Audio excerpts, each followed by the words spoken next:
Bismillahirrahmanirrahim. Assalamualaikum warahmatullahi wabarakatuh.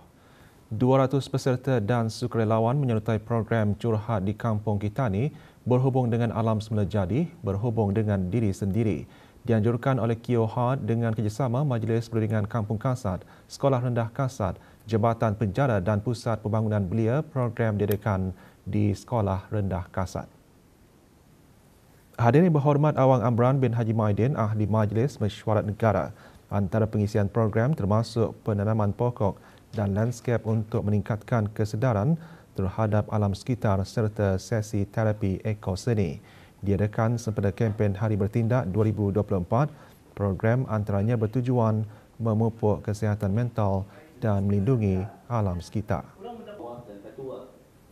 Kumpulan komiti rakan membagi satu itu aktiviti untuk kemasyarakatan untuk adakan silaturahim untuk membangunkan kampung kasat ini, memupuk kepada setiap individu itu untuk mengalihkan perhatian, mengalihkan diorang punya tekanan hidup kepada suatu aktiviti. It's a really good community outreach program, especially how it combines many organizations across Brunei. Program Community Art Mural Camp anjuran Majlis Perundingan Kampung Belingus yang diadakan selama 3 hari berakhir dengan Majlis Penutupan Program dan Perasmian Titian Kampung Belingus Daerah Temburong. Majlis berlangsung di Balai Raya Kampung Belingus. Perasmian Titian Kampung Belingus disempurnakan oleh Awang Abuzar bin Haji Muhammad Tahir, Pemangku Timbalan Setiausaha Tetap Kementerian Sumber Utama dan Pelancongan. Turut hadir Tuan Yang Terutama Luke Arnold, Pesuruhjaya Tinggi Australia ke negara ini. Program juga dianjurkan bersama oleh Borneo Twitchers Tours and Travel Sdn Bhd, Kunyit 7 Lodge dan Lodge Concept. 25 artis dan ahli komuniti yang menyertai kem berkenaan menerima sijil.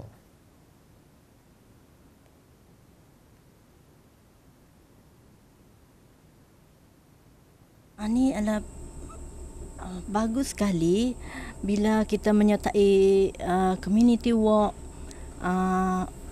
spend time here dengan nature, dengan keadaan alam sekitar semula jadi kita ni. Bagus sekali bila masa membuang rasa tension, membuang sama berkumpul-kumpul sama-sama community sini. Perasaan saya sangat gembira lah kerana dapat menolong dan membantu dalam menjayakan event ini dan juga bertemu dengan rakan-rakan artis yang lain yang mana sebelum ini tidak pernah berjumpa, dikenal. Jadi alhamdulillah untuk peluang ini. 16 karya seni artis tempatan dipamerkan di pameran seni Emerge 12 dianjurkan oleh Creative Space Art Gallery and Studio. Pameran selama sebulan itu diadakan di galeri berkenaan yang terletak di Kampung Sengkurong. Pameran Emerge 12 menyediakan platform untuk bakat baharu mempamerkan karya seni mereka selain membina rangkaian dan pendedahan dalam komuniti seni. Pameran ini dibuka bagi kunjungan orang ramai pada hari Selasa hingga Ahad dari pukul 11 pagi hingga 5 petang dan hari Jumaat dibuka pukul 3 hingga 6 petang, manakala pameran ditutup setiap hari Isnin.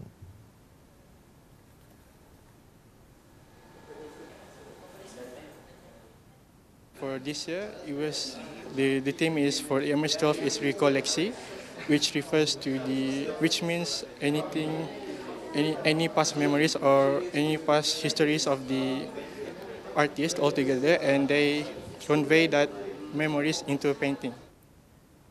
Brunei December Festival ke-8 dimeriahkan lagi dengan peraduan mewarna anjuran Kompleks An-Najat. Pertandingan selama sehari itu dihasrat bagi menggalakkan kreativiti kanak-kanak selain menyahut seruan Kementerian Kesihatan untuk pengurangan masa skrin untuk kanak-kanak. Pertandingan dibahagikan kepada 2 kategori dan dibukakan kepada kanak-kanak berumur 5 hingga 12 tahun. Selain daripada peraduan mewarna, pelbagai aktiviti juga diadakan, antaranya pertunjukan kucing.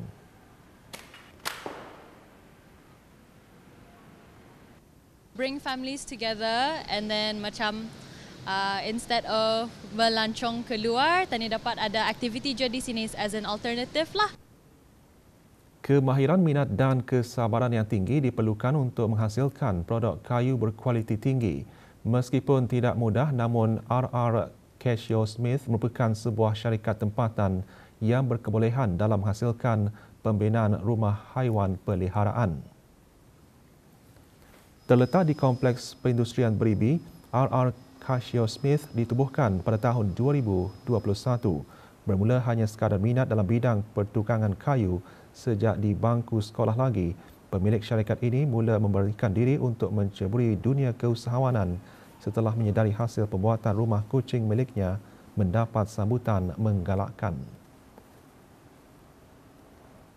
I started small dululah, dari membuat kandang kucing yang damit-damit dulu, dari traditional wood lah.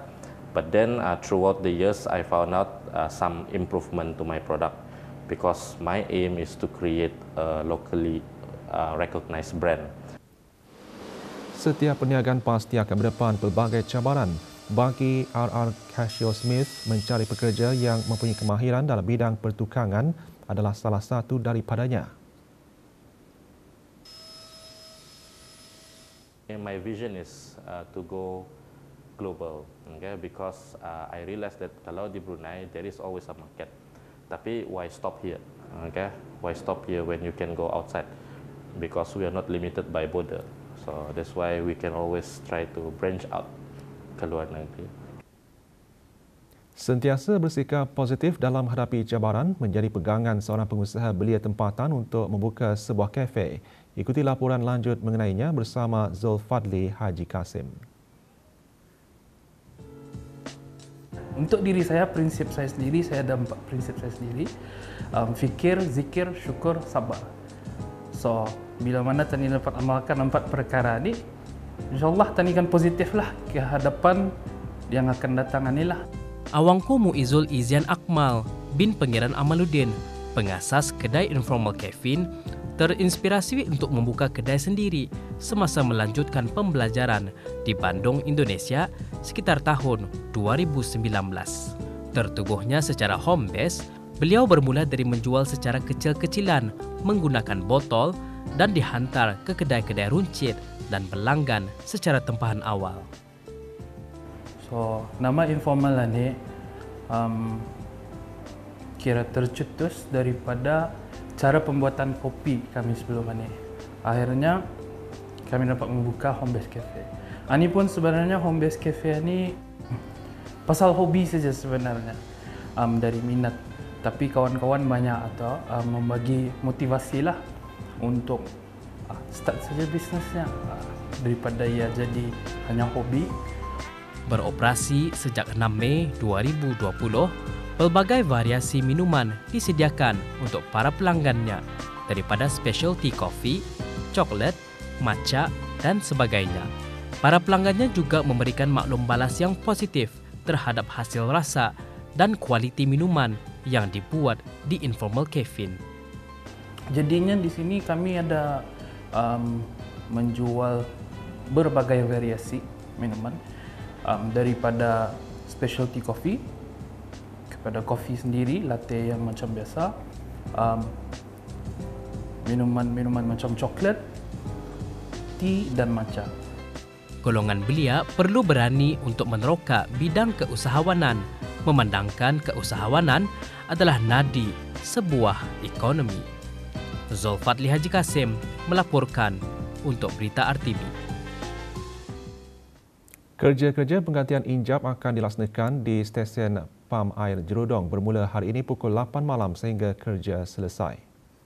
Beberapa kawasan yang terjejas berkemungkinan akan mengalami tekanan air rendah, antaranya Jalan Jerudong, sebahagian Jalan Tutong, Jalan Mulaut, Kampung Jerudong A dan B, Kampung Sengkurung A dan B, Kampung Tagap, Kampung Peninjau, Kampung Pasai, Kampung Selayun, sebahagian Kampung Tanjung Nangka dan kawasan sekitarnya. Untuk permohonan pembekalan air tanker, hubungi talian Darussalam 123. Tangki biru juga akan ditempatkan di beberapa kawasan. Di Kampung Jerudong, tangki biru akan diletakkan di Masjid Al-Amirah Al-Hajah Mariam, stesen pam air Jerudong, Food Court Jerudong Park dan Simpang 396, Sengkang 53 Jalan Jerudong. manakala di Kampung Sengkurong di Masjid Sultan Sharif Ali.